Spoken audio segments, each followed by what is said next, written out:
I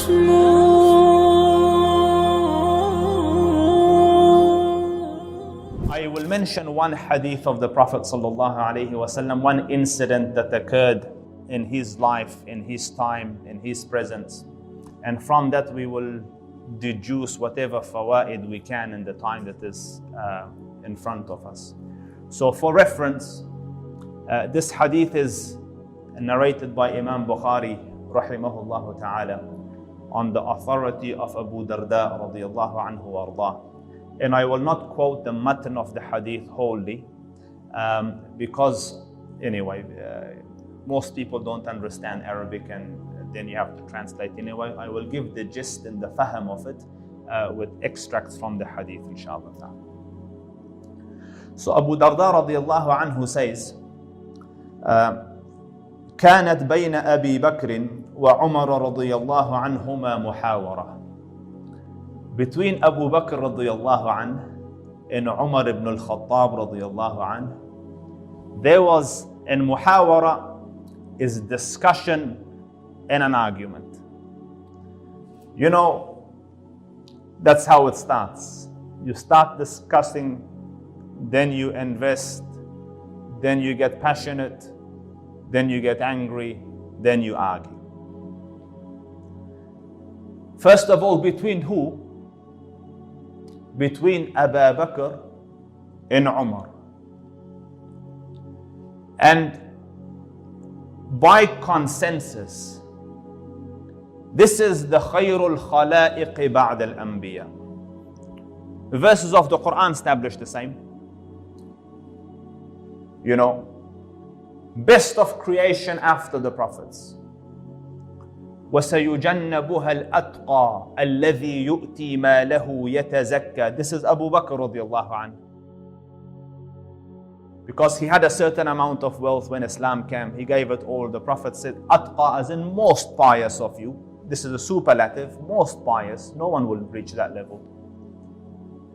So Abu Bakr radiallahu anhu and Umar ibn al-Khattab radiallahu anhu, and the hadith of Ali ibn Abi Talib radiallahu anhu, he says, the Prophet told me that Abu Bakr and Umar are the leaders of the mature in Jannah. You know, of the fully grown men. Kuhuli Ahl al-Jannah, Sayyida Kuhuli Ahl al-Jannah. And they outrank everyone except for the Anbiya in the Rusul. But, with the clause, but don't tell them, Ya Ali. You know, list, they relax in their deed and in their a'mal a little because, you know, khalas, done, we have reached the maqam, the Prophet has said, done. So, Ali ibn Abi Talib narrated this, some say at the point of death of Umar and some after. But established, these are great men. Both the father-in-laws of the Prophet ﷺ, in endless hadith say the Prophet came in on his right, Abu Bakr and Umar on his side. And subhanallah, fate would have it that they died like that and would be resurrected like that. When you go to Medina, Abu Bakr is there and Umar is there and the Prophet ﷺ there. And subhanallah, coincidentally, our mother Aisha had a dream. She dreamt that 3 moons fell into her house. So she told her father. Her father Abu Bakr used to interpret dreams. So when the Prophet died and got buried in her house, he said, this is the biggest of your moons. Fell into your house. And then he died and was buried, and then Umar at the point of death asked to be buried in the same. So 3 moons in the house of, in the chambers of our mother Aisha radiallahu anha. So point is that arguments will happen even if it's amidst the best of men. It is part of human nature. But I will tell you a few things. Listen to this. If you're able to implement it, it will change your life. And I say this with a degree of thought. There are arguments that must take place. There's no two ways about it. It is haqq and batil. But the great majority of the arguments are unnecessary.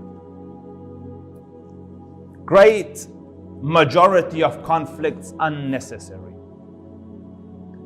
And in an argument, remember this, there is no winner. I will explain. If you win the argument, you will hurt the heart. You will bruise the ego. You will create resentment. So you've lost the heart and won an argument. So the first lesson from the dars tonight, unnecessary arguments avoid. It is from wisdom. As I say, unnecessary, there are certain arguments, la mahala, it has to take place. But most arguments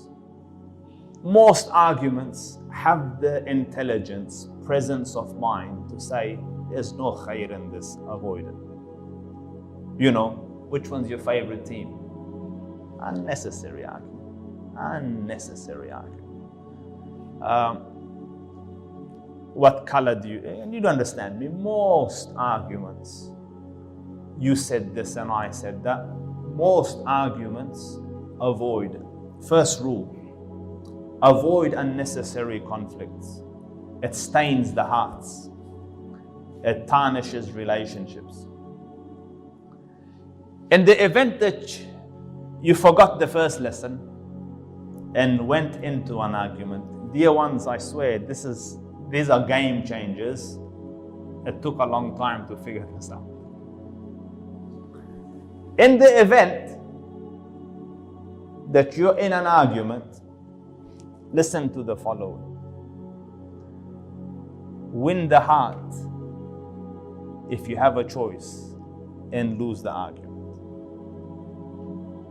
In the event that you have to choose between winning a heart and winning an argument, win the heart. Forget the argument. Because the next step is disastrous. Imagine a wife that has loved you, you've been with, you've shared,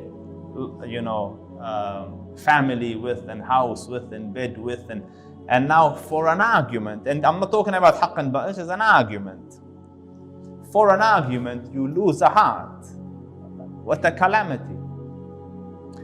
So, where you have a choice to win an argument or win a heart, opt for the heart. Have this consciously in your head. And Allah Rabbul Izzah has honored me dun al-ahliyah, like I'm not worthy of it. But I have associated with some of the great scholars of our time. And I saw in them this, that someone much less learned would argue a point, and I know the mas'ala, and the sheikh knows the mas'ala, and he sees that in this, it is not big enough a deal for me to argue. So he says, Habibi, you're right. You are right. Allah benefit the ummah through you. Khalas.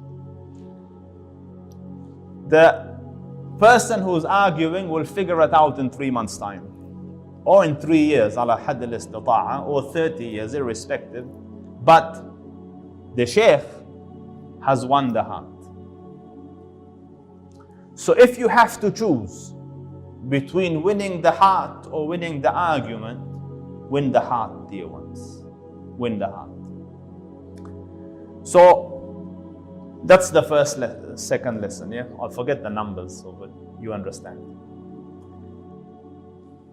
In the event that you get emotionally involved, as in you forgot the heart and you invested into the conflict, and then now you realize you're getting worked up, be cognizant, or in the hadith of the Prophet ﷺ, so you don't think I'm giving random ideas here. The Prophet ﷺ says, I guarantee a dwelling in Jannah for the one who leaves an argument although he is right. Sufficient. Wallahi al-azim, no argument is worth a house in Jannah. It's not worth a house here. You know, if I tell you, khalas, Habibi, leave this argument, I'll give you a house. You go, I'll leave 10 arguments, Ustaz, you know. So, the ajr is huge. And the event that you missed the first few and you've invested, conflict has arisen, emotions have been involved, have the capacity to realize that, listen, now I am angry. Now passion has taken over. Now it is a matter of ego. Now logic is out of the window. If you reach that place and you have the presence of mind, and it can come through training, step back. Step back. You know, Allah protect this place and Allah protect those who serve it, and Allah Rabbul Izzah put khair and barakah and qabool in it. If a part of this building were to fall, and the first thing that will happen, dust will rise. Whoever tries to navigate in the dust will hit a few things. In a dusty environment, I mean an environment where emotions have risen and there's lack of clarity, the best thing to do is pull back, take a step back, stand still.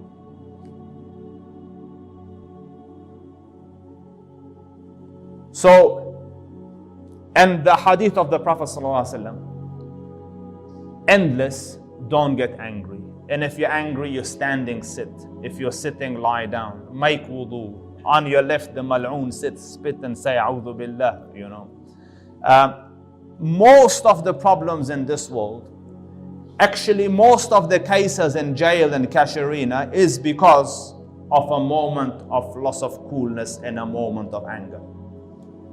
I was visiting someone in jail, Allah Rabbul Izzah accept, and he told me, he said, Ustaz, do you see, there was a husband and wife. You know, there's a visiting area, husband and wife. And so I said, why is he in? He said he had an argument with the wife, got upset, hit the wife. She developed internal bleeding. Because of that, he ended up in jail. But that same wife is coming to visit him. I want to establish, wrong what he has done. There's no justification, and this is not one. But what I'm trying to establish is there's still love enough between the two to visit and to sit and to eat, although a huge hurdle has come in their lives. There's no lack of love. So what happened? He became angry for a moment. Shaitan directed him for a moment. Spy lost his job, lost his this. Now he is in jail. Do you see? And most of the cases is a loss of control for a moment. That is why the Rasul says anger is from Shaitan. If you can understand this lesson, buy into this lesson, accept this lesson that anger is from Shaitan, it will put you a mile ahead of everyone else. Because a lot of times you think it's heroism. You think I'm being a man. You think, this is rujula and this is strength. And who are you to speak to me like that? Do you know who I am? All Shaitan. And again, if you grow the presence of mind, and sometimes with your nearest and dearest, like your brother and your father and your cousin and this and that, and you realize you've gone to cloud 9 in anger. Over what? So remember, control the anger. And if you are angry, and these days, Allah guide me and you, Ya Rabbi. These days, you get an email. And you read the email and it irks you. Like from your toe to your head, it starts to burn, you know? And very easy to sit there and let Shakespeare loose, you know? Write some fancy email back some passive aggressive comments, send, and then enjoy the storm that comes after. Or take a step back, have a look at it, say A'udhu Billah, go to the next email, look at it again tomorrow, see if you're calmer, answer it. If you're not, wait a third day, read it, see if you're calmer. If not, wait. Nothing wrong with answering an email 4 days later, but a calmer email. Text messages. And some people are not good at communicating. I work with certain people. His text miskeen is like a president commanding. And he's no president, I know who you are. But it comes through like that. But I know the man. Man is soft man. The buttons he presses are hard, So take a step back.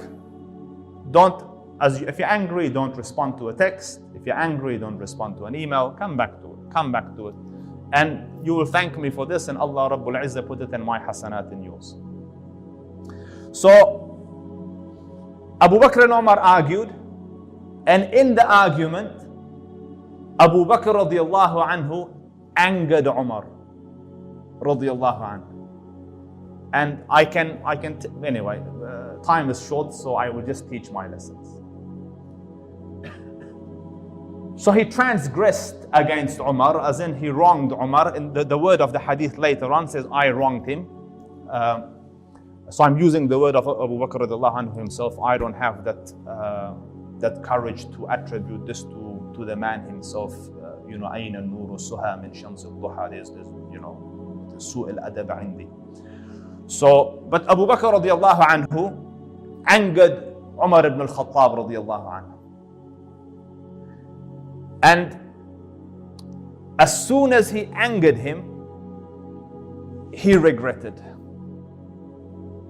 As soon as he angered him, he regretted. He realized what he had said. He realized what it did to Umar. So straight away he goes, Umar, ask Allah to forgive me. So Umar said no. So can you imagine now Abu Bakr as-Siddiq walking after Umar ibn al-Khattab, Ya Umar, ask Allah to forgive me. Forgive me, Umar. And Umar radiallahu anhu kept walking till he reached his house, then closed the door and went in, and Abu Bakr radiallahu anhu was left outside. Next important lesson. In an argument where you have missed all the marks, and emotions got involved, and you got passionate, and in passion and in your conviction, you said something that hurt someone, wronged someone. If that happens, based on the level of your heart, you will feel it. The better, cleaner, more sensitive a heart you have, the faster and the harder you will feel that hit. You will realize, Ya Rabb, I wronged the person, and this will come in your court. So with Abu Bakr as-Siddiq, notice, this is the best of the heart of the Ummah. He has just uttered it, and straight away, Umar, ask Allah to forgive me. This is the tarbiyah of Muhammad sallallahu alayhi wa sallam. Who was asking? Abu Bakr, about whom verses have been revealed. The first of the Muslims from the men. Al-Mubashirun bil-Jannah, Abu Bakr fil-Jannah, wa Umar fil-Jannah. Do you understand? Not an ordinary man. Khayrul khalaiq ba'd al-anbiya. He and Umar ibn al-Khattab knows the maqam of Abu Bakr. He used to say, a day and a night in the life of Abu Bakr is better than Umar and the progeny of Umar. Because the verse says, ثاني اثنين إذ هما في الغار إذ يقول لصاحبه لا تحزن إن الله معنا. This moment in the life of Abu Bakr, first of all, classified Sahib by Allah Rabbul Izzah. Second one, lifted the fard of kifaya from the whole ummah by himself. And then was there when no one else was there with the Prophet sallallahu alaihi wasallam. Only Allah, the Prophet and Abu Bakr know the feelings and the sentiments in this cave. So Umar says, those moments out, like wipes out Umar in the Earl of Umar. And he used to be heard saying, would that I had been a hair on the chest of Abu Bakr. So this status established amidst the Sahaba who Abu Bakr is. Yet this giant is now running after Umar, saying, Ya Umar, forgive me. From this learn that when you err, when you slip up, when you wrong, don't let ego come in and tell you, but hold on a second, you're a teacher and he's a student. You're a husband and she's a wife. You're a mother and that's a child. You're a boss and that's the one that works for you. There's no maqam above Abu Bakr. Yet Abu Bakr as-Siddiq is running, begging, Ya Umar, forgive me. Ya Umar, forgive me. So when you err, when you slip up, go straight away and fix it. Don't delay that one. Because that elephant grows bigger and bigger in the room. If you deal with it straight away, done. So Umar ibn al-Khattab closed the door. So what will Abu Bakr do? With this hanging over his head, that my akhirah, he lifted up his garb and rushed to the Prophet sallallahu alaihi wasallam. In Abu Darda says, so imagine the Rasul is seated in the blessed masjid of the Prophet sallallahu alaihi wasallam. Companions are around him, about him, and he sees Abu Bakr from afar, lifting his garbs to the level that you can see his anklets.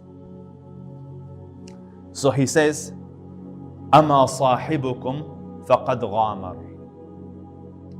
Your companion here has had an argument. You know why he knows, apart from prophethood? Because this is his best friend. Since their teens, they're together. So much so that when the Prophet ﷺ used to go on a journey, Abu Bakr used to hire a servant. Listen, go and serve my friend, and I'll pay you this much along the journey, cook and clean and this and that for him. There are other things, but time will finish. The Rasul and our mother Aisha says, there was not a day in which the Prophet wouldn't visit us. A lot of proximity. So the Rasul knows every nuance of Abu Bakr. So when he sees him like this, he doesn't say Abu Bakr is sad, Abu Bakr has had an argument. He's had an argument. So then Abu Bakr comes, says salam and sits down perturbed. And then he says, Ya Rasulullah, there was a matter between me and the son of Khattab. فَأَسْرَعْتُ إِلَيْهِ. I exceeded the bounds with him. I was excessive. ثُمَّ نَدِمْت. Then I regretted. Then I asked him to forgive me. And then he refused to forgive me. And then I came to you. Can I stop here? When an argument takes place, when a conflict takes place, when relationships break down, it is very easy to mudsling. You know? I see this regularly. You know, a person and a person have been friends for a while. They've got a business together, business went south, it went belly up. Then all of a sudden they start this one.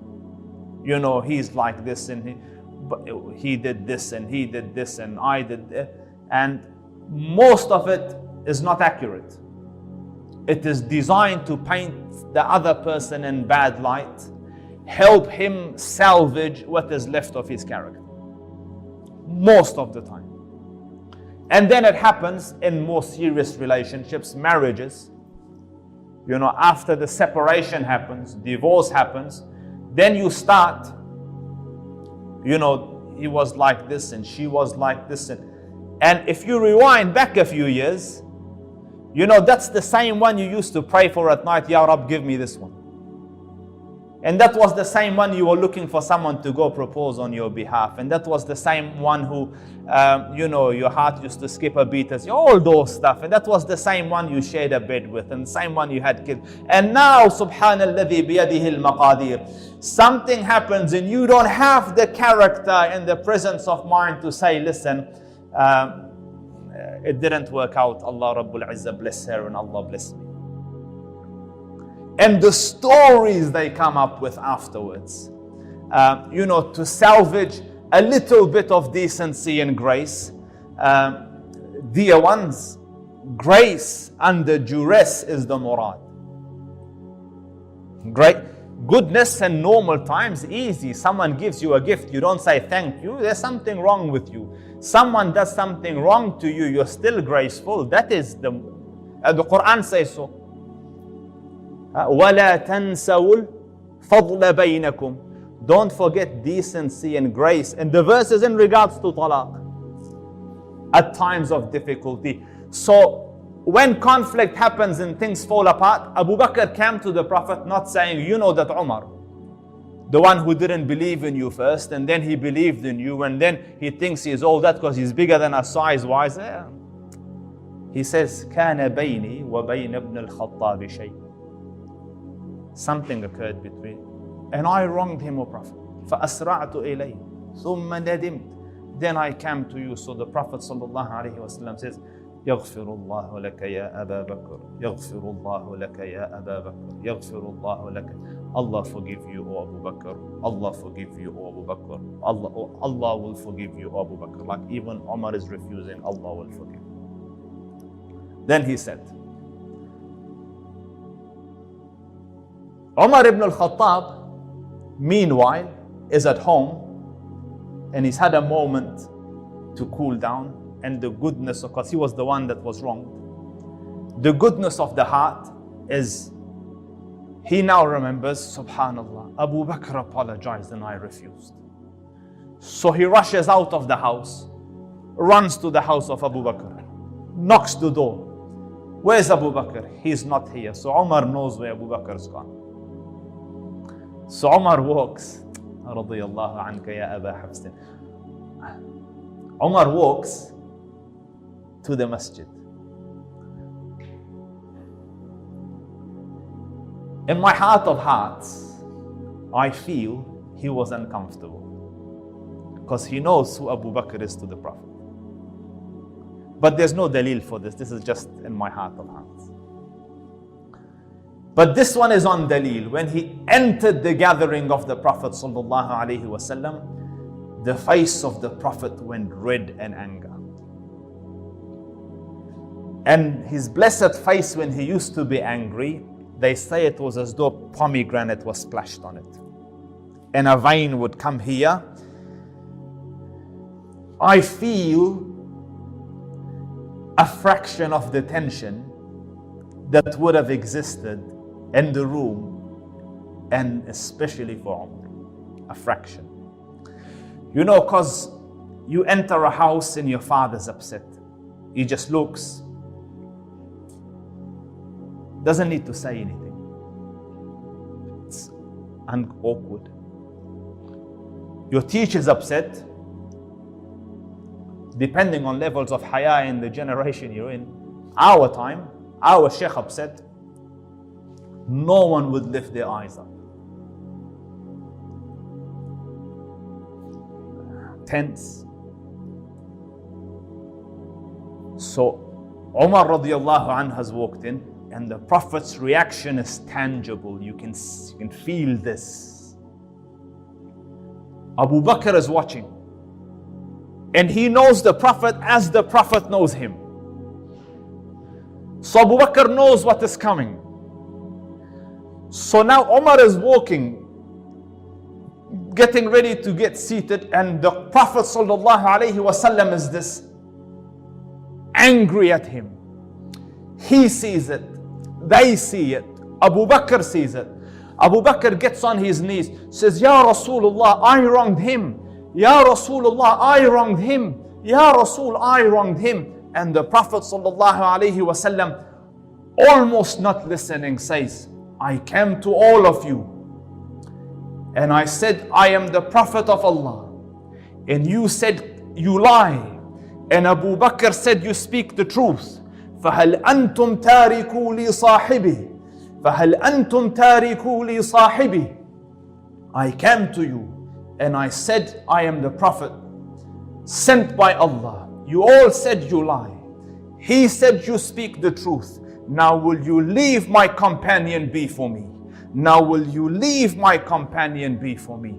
Twice. And the ashab say, the hadith says, no one dared argue with Abu Bakr after that.